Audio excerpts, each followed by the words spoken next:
Hey everybody, Dan Sen here, publisher of Argo Comics, and we are going to continue our series of the director cut of the issues. I've been a little neglectful in getting these out. I will admit I've been getting out books though, and Argo 5 number 23 is at the printer. They're already done with it. It's just a matter of them listing it up at Indie Planet. So you can keep checking out Argo Comics on our Facebook page, and we will have the release of that when it is available. Um, but right now, we're going to go all the way back to continue our series of the director cuts of Argo 5 with Argo 5 number 5.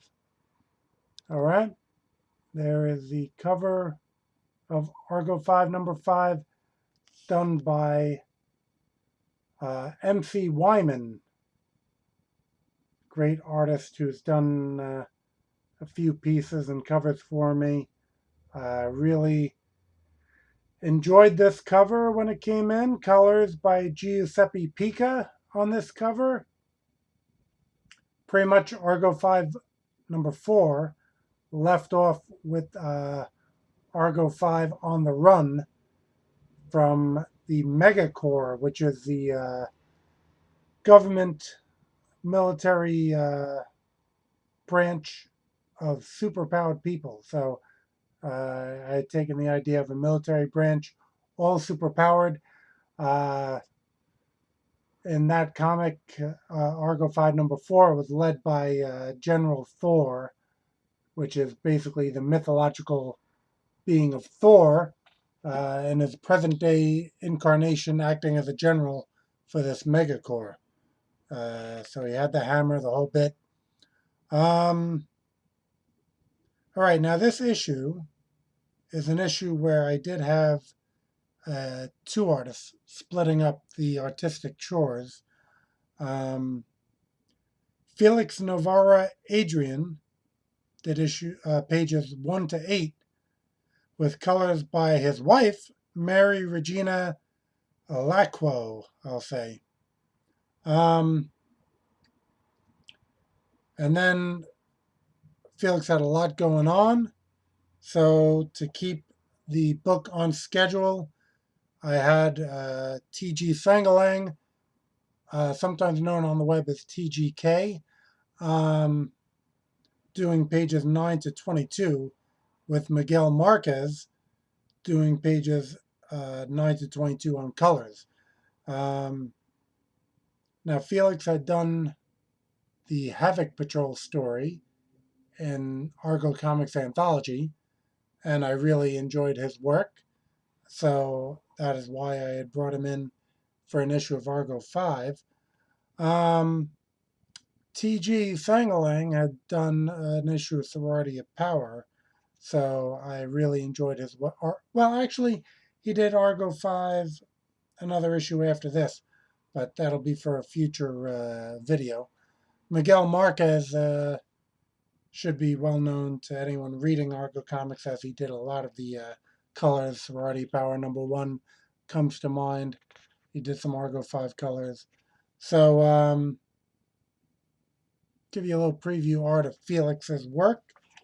Okay, there it is. There is General Thor, or Thor, as he is known to many. Okay, I went back to mythology, having Thor with red hair. And here he is kind of in command of the Megacorps, which again, military branch of superpowered beings. Let's see if I can do a non-spoilery page for TGK. Well, here's a little bit of a spoiler for those who haven't read the issue, but I mean, it's issue 5 and we're up to 23, so we have a little guest appearance by Team North America.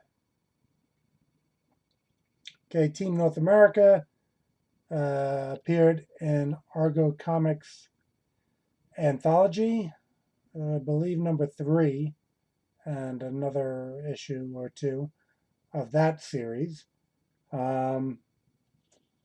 Ultra is from Canada, and the Wild is from Canada as well. That's a purple dude.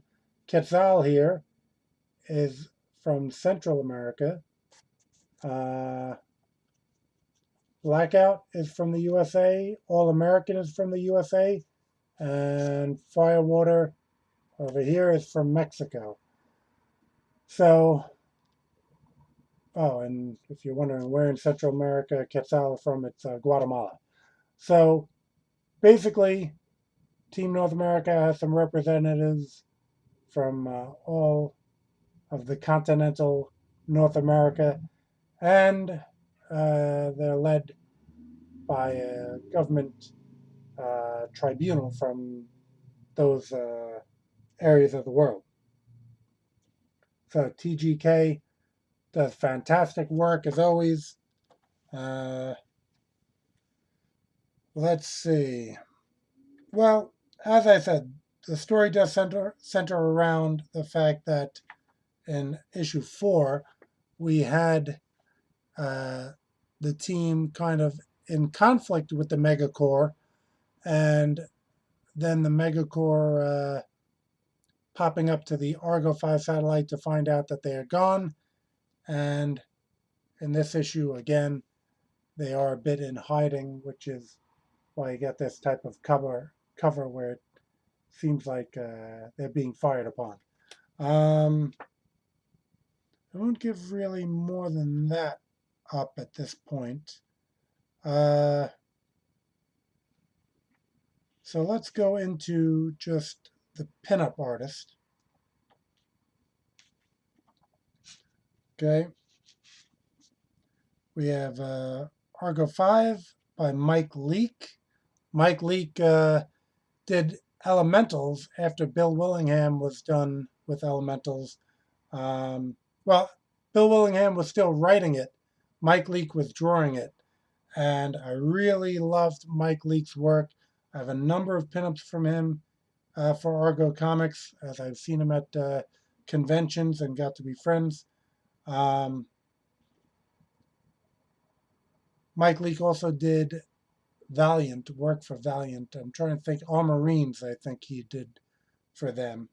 And Pantheon, which was from Lone Star Comics, reunited him with Bill Willingham, who did the writing of that. Mike Leake did the art. Phenomenal artist. Had a Gladiator pinup by Tazio Benton, who did his own colors on that. Throughout all the pinup section, actually, Miguel Marquez, who colored the comic, did the colors for the pinups. Tazio Benton did a series for Titan Comics as well. Fantastic artist. He showed up later in Argo Comics as well. I'm going to say issue 18, but I can't be sure at this point. It's been a while. Could have been 8. But again, when we do the director's cut of those issues, that's when we'll find out. I think it was 8 because it was like a DeviantArt contest that we had where get your character published. DeviantArt, there's like so many characters out there that the owners of the character will get pinups of the characters. The characters never appear in the story. And I just thought it would be nice to do like a little bit of a contest. Again, let's save that for the review of Argo 5 number 8, or the director's cut commentary of that. We had Cassira and Chain Reaction by Shelby Robertson. We had Blue Dynamo by Tim Tyler. Tim Tyler ended up doing the cover for, that was actually Argo 5, oh boy, number 21, I'll say. Fantastic artist. First came across his work way back, Blood Rain by Fathom Comics. So Tim Tyler did a Blue Dynamo pinup. Derek Donovan did a Shazrath pinup. He had done some work in Youngblood. I believe he did work for Marvel and DC as well. Let's see. Gladiator. At this point, back here, I used to do a bit more pinups as a pinup gallery for people to enjoy, but trying to cut down the page count. Currently, I run usually just one pinup per character rather than two. But back here, that's why the cover price on the earlier issues is $4.99 instead of $3.99. You had more pinups. Gladiator by Jose Cano. Does a lot of work on the net. Beautiful work. Shazrath by Ray Arzino. Ray has done a number of pinups for me as well. Phenomenal artist who I've gotten to know from the shows in New York. Blue Dynamo by Kevin McVeigh, who is the creator of The Squirrel, which was a great local book here in Long Island, New York. Got to know Kevin. We went to the same comic store. Great guy, great artist.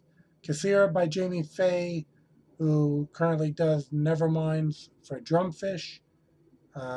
Real good guy again that I got to know from conventions. Chain Reaction by Pat David. He did his own colors. Actually, Jamie had David Delante do the colors, and Kevin McVeigh had done his own colors. So those are little annotations to Miguel Marquez doing all the colors. We had a few people do their own, including Jose Cano and Ray Arzino. So, all right, Shelby Robertson did another piece of Gladiator and Shazrath, colors by Ross Campbell, who's done a lot of work in indie comics. People might know his name. Blue Dynamo, Shelby Robertson again. I used to get a lot of pieces from Shelby. He had done some image work. Kassira by Crash Landon, and Chain Reaction by Rich Miller, another artist who I came across at a convention. And that is the pinup section. So again, you have Argo 5, number 5. It's available digitally from Indie Planet, or if you go to argocomics.com and you hit the shop button, it'll take you to the Argo Comics page at Indie Comics. I believe the link for that is indieplanet/argocomics.us. Or it could be indieplanet.argocomics.us. One of those. But again, going to argocomics.com, hitting the shop button brings you to the page. Or if you're on our Facebook page, I put up the link usually where you can find the books. So again, this was number 5, and we will continue this series of director cuts on a little more regular basis. And I hope you all enjoyed this one. See you all real soon.